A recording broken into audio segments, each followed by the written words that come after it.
ସନାତନ ଧର୍ମ ହେଉଛି ଗୌଣ ଭକ୍ତିର ପଥ, ବଦ୍ଧଜୀବ ପାଇଁ ଦରକାର। ଏପରି କଲେ କ୍ରମଶଃ ହୃଦୟ ବିଶୁଦ୍ଧ ହବ ଏବଂ ମୁକ୍ତି ସ୍ଥିତିକୁ ଆସିବ। ତାପରେ ଶୁଦ୍ଧ ଭକ୍ତି ତୁମେ କରିବ। ସେ କ୍ରମଶଃ କ୍ରମପନ୍ଥା, ଏଇଟା ହଠାତ୍ କେହି କରିପାରିବେ। ଇଏ ହେଉଛି ତାତ୍ପର୍ଯ୍ୟ ୟା ଭିତରେ, ଏ ବଡ଼ ତାତ୍ପର୍ଯ୍ୟପୂର୍ଣ୍ଣ କଥା। ସେଥିପାଇଁ ସବୁ ମହାଜନ ସମସ୍ତ ଶାସ୍ତ୍ର ଉପଦେଶ ଦେଇଛନ୍ତି।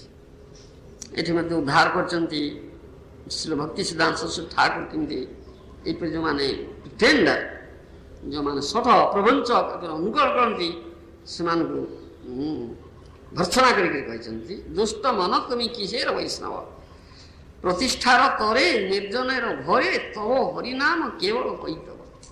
ଏଇଟା ପ୍ରତିଷ୍ଠା ପାଇବା ପାଇଁ, ଯାହା କହନ୍ତି ଲାଭ ପୂଜା ପ୍ରତିଷ୍ଠା ପାଇବା ପାଇଁ, ଲୋକମାନଙ୍କ ଠାରୁ ବାହାବା ପାଇବା ପାଇଁ ତୁମେ ନିର୍ଜନ ସ୍ଥାନରେ ବସିକିରି ନିର୍ଜନ ବାସ କରିକିରି ଏ ନାମ ଯେ କରୁଛ, ତାହା କେବଳ ବଞ୍ଚନା କହିତବ ତୁମର।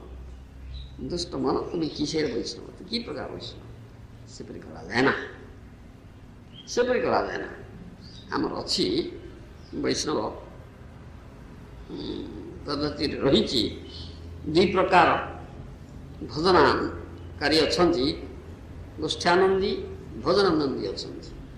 ଯେଉଁମାନେ ଭଜନାନନ୍ଦୀ ନିର୍ଜନ ସ୍ଥାନରେ ରହିକରି ଭଜନ କରନ୍ତି, କେବଳ ଯେପରି ହରିଦାସ ଠାକୁର କରୁଥିଲେ, ଗୋସ୍ୱାମୀ ମାନେ କରୁଥିଲେ। ସେଟା ଗୋସ୍ୱାମୀ ବୃନ୍ଦାବନ ଜଙ୍ଗଲରେ ରହିଥିଲେ, ନିର୍ଜନ ସ୍ଥାନରେ ରହି ଭୋଜନ କରାଇଥିଲେ, ଭୋଜନ କରୁଥିଲେ। ଦିନ ରାତି ସବୁବେଳେ ଭୋଜନ ଥିଲେ। ଯାହାକୁ ଆହାର ନିଦ୍ରା ଭୟ ହୋଇଥିବ ତାଙ୍କର ନଥିଲା। ଯାହା କହନ୍ତି କେହି କେହି 2 ଦଣ୍ଡ ଶୁଣୁଥିଲେ, ତ କେହି କେହି 4 ଦଣ୍ଡ ଶୁଣୁଥିଲେ, କେହି କେହି ଜମା ଶୁଣୁନଥିଲେ। ହରିଦାସ ଠାକୁର ସ୍ୱୟଂ ନଥିଲା, ଆହାର ନଥିଲା, କିଛି ନଥିଲା, ସବୁ ଭୋଜନ କରାଏ। ଭଜନରେ ଆନନ୍ଦ ସେମାନେ ପାଉଥିଲେ। ସେମାନେ ଭଜନାନନ୍ଦୀ, ସେମାନଙ୍କର ସିଦ୍ଧ ଦେହ ହେଇଥିଲା। କ୍ରମଶଃ ତାଙ୍କର ଶରୀର ପରିବର୍ତ୍ତନ ହେଇକରି ପ୍ରାକୃତ ଶରୀର ଅପ୍ରାକୃତ ହେଇଯାଇଥିଲା। ନ୍ୟାଚୁରାଲ ବଡି ସ୍ପିରିଚୁଆଲ ବଡି ହେଇଯାଇଥିଲା, ଯେଉଁଥିରେ କି ଆହାର ନିଦ୍ରା ଭୟ ମୈଥୁନ ଆବଶ୍ୟକତା ନାହିଁ। ସେତେବେଳେ ସମ୍ଭବ, ସେଇଟା ସେତେବେଳେ ସମ୍ଭବ, ତା ନ ହେବା ପର୍ଯ୍ୟନ୍ତ ସମ୍ଭବ କେମିତି ହେବ? ତେଣୁ ସେମାନେ କେହି ପରି ଅନୁକରଣ କରିବା ଉଚିତ ନୁହେଁ। ସେତେବେଳେ ଅନୁକରଣ କରିପାରିବ ନା।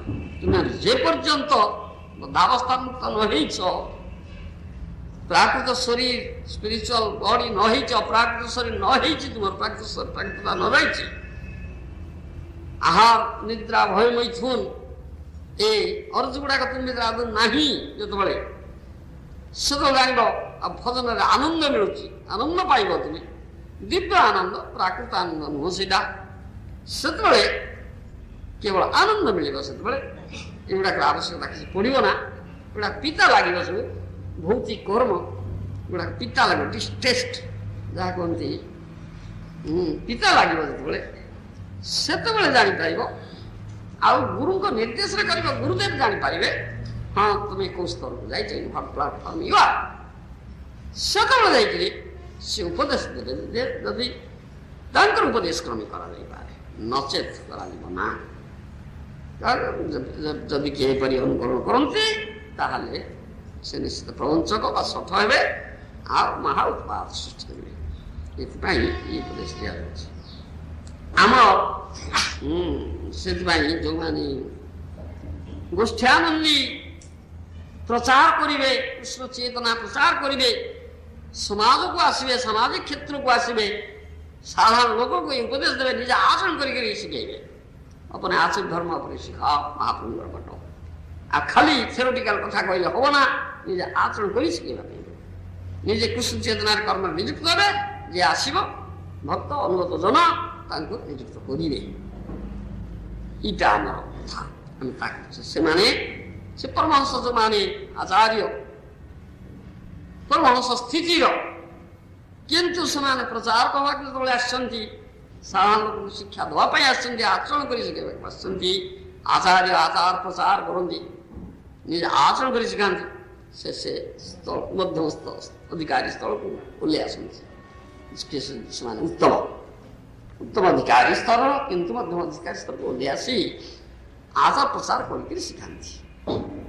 जो माने उत्तम अधिकारी स्तर से पक्ष महाभागवत जो माने दास ठाकुर पक्ष संभव, सिद्ध देह ସେ ନିର୍ଜନ ଭଜନ କରିପାରିବେ ବସିକି, ଅସୁବିଧା ହେବ ନା। କିନ୍ତୁ ଅନ୍ୟମାନଙ୍କ ପକ୍ଷରେ ନୁହେଁ, ସାଧାରଣ ଲୋକ ପକ୍ଷରେ ନୁହେଁ। ଆରମ୍ଭ କରୁଥିବା ଯେ ନିଓଫାଇଟ୍ ସେ ହଠାତ୍ ଏପରି କରି ପଡ଼ିବ, ତା ପକ୍ଷରେ ମଧ୍ୟ ସେମିତି ନୁହେଁ, କଦାପି ନୁହେଁ। ସେଥିପାଇଁ କର୍ମରେ ନିଯୁକ୍ତ କୃଷ୍ଣ ଚେତନାରେ କର୍ମ ହେଲା। ତା ଗୀତା ଶିକ୍ଷା ସେଇ କଥାଟା ଏଠି ମନକୁ